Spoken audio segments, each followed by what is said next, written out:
we see Gina again in the hospital, visiting her mother and updating her about her upcoming national exams, while mentioning that her brother is late.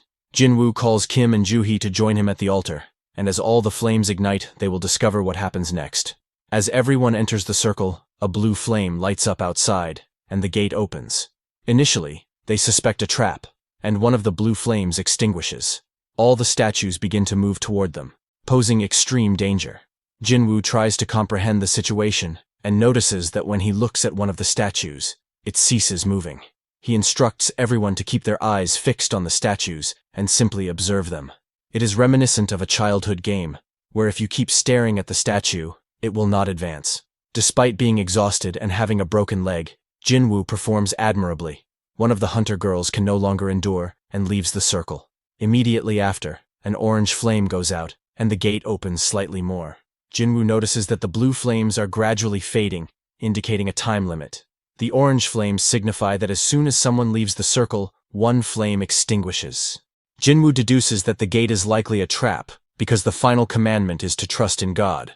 There must be a way for God to monitor their behavior and discern their intentions. Another person attempts to leave the circle, and Mr. Song asks Jin-Woo if he understands the situation. Jin-Woo replies that they simply need to remain in place and watch the statues.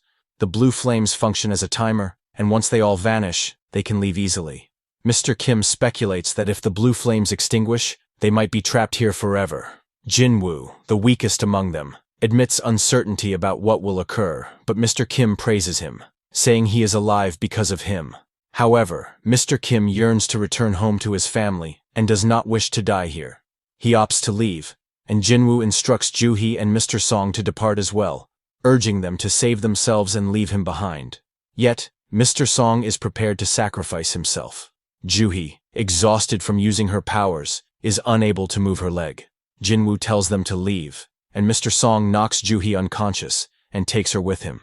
In the end, only Jin-Woo remains, realizing he is the sole survivor.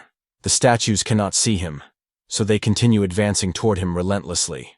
Jin-Woo wishes he had taken more precautions and is ready to fight until the very end, even though the statues far surpass him in strength. They beat him severely, cutting off his arm and covering his body in wounds. Yet, Jin-Woo reaches the altar as the final blue flame extinguishes. He recalls Mr. Kim's words about wanting to live and return home. Jin-Woo does not want to die either. Everyone is consumed with their own survival. Jin-Woo also has a family he longs to return to, but he is trapped here.